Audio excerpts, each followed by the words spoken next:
Okay, today we celebrate the feast of Corpus Christi, the body and blood of Christ, one of the central mysteries of our faith, actually the central mystery of our faith. And as a mystery, it's a hard preaching assignment. So as I thought to speak about what to do, I thought, well, maybe I should just give you a theological treatise to talk about such things as consubstantiation, the theological and philosophical terms, substance and accident, what all those mean. But then I thought, well, maybe there's another way to help you to understand what Eucharist is for us. And as I was reading this week, I came across a story that's part of a meditation on this day by one of my favorite spiritual writers, Father Ronald Rollheiser, who's the head of the Oblates of Mary the Immaculate in San Antonio. And he starts off his article by telling a story. It's a story about a little Jewish boy named Mordecai. Mordecai was at the age where he's supposed to begin school, but he absolutely did not want to go. As a matter of fact, at the very mention of school, he threw a tantrum, cried, screamed, yelled, no, he wasn't going to go. But the day came, first day of school, his mother dragged him to school and left him there. By the time she got home, she got a call that he had run away. And actually what he did was he ran out of the classroom, throwing a tantrum, and ran back to his home. She found him there when she got there. And so father and mother tried everything. The usual things of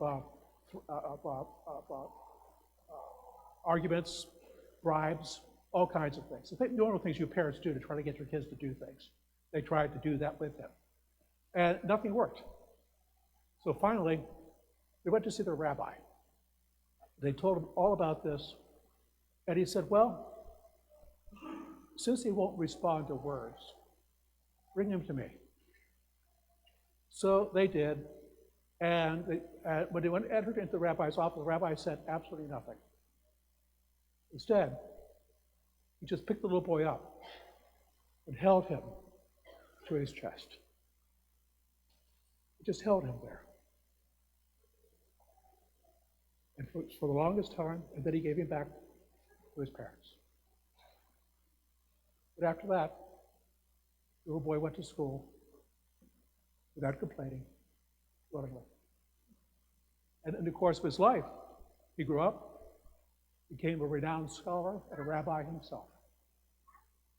You know, sometimes an embrace can do what words cannot do. An embrace has a power beyond words. And as I think about the Eucharist, I think about Jesus. And also, to share something with you that Rollheiser wrote in that article. So let me read this to you. For most of his ministry, Jesus used words. Through words, he tried to bring us God's consolation, challenge, and strength. His words, like all words, had a certain power. Indeed, his words stirred hearts, healed people, affected conversions. But at a time, powerful though they were, they too became inadequate. Something more was needed. So on the night before his death, having exhausted all that he could do with words, Jesus went beyond them. He gave us the Eucharist, his physical embrace, his kiss, a ritual within which he holds us to his heart. You know, I have spent the course of my education long hours reading treatises on Eucharistic theology and taking courses, so on. That is the best description of the Eucharist I have ever encountered. Jesus embracing us. As a matter of fact, that's what all the sacraments are. Baptism, confirmation, holy orders, anointing the sick, reconciliation, all those are Jesus reaching out to us, inviting us to accept his embrace. You know, Rollheiser also used this image. He said it's Jesus' kiss. Can you explain in words what a kiss does for you? You know, I think you could write a treatise of 400 pages on a kiss, and you would still never have anything worth reading. It's beyond words, beyond power. So it is with Eucharist and all the sacraments.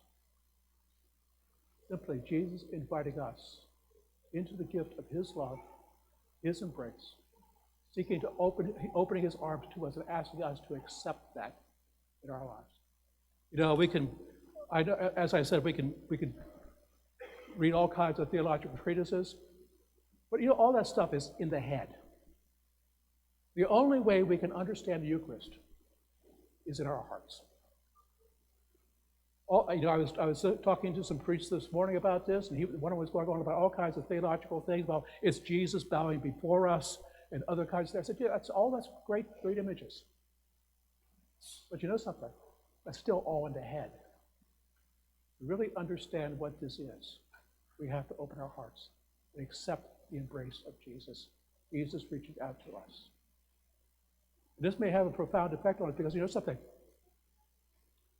I think many of us are reluctant to accept that embrace. We try to keep him at a distance. Our popular piety. Jesus there, us here. Jesus up there, us down here. But Jesus is here. He's here. His arms are open to us. He's asking us to allow him to take us into his heart. And by so doing, taking him into our hearts as well. So, I think it's going to have an effect on how we receive Eucharist. When you come forward to receive Eucharist, are you open to accepting that as Jesus' embrace, or are you keeping distance between you and Jesus? As I observe it, I think many of us are keeping distance. Too much popular piety gets in the way. The embrace is something very, very, very simple. A kiss is very, very, very simple. And in that simplicity, it is utterly profound, beyond words. It touches us at the very core of our beings. It helps us to become everything that God calls us to be.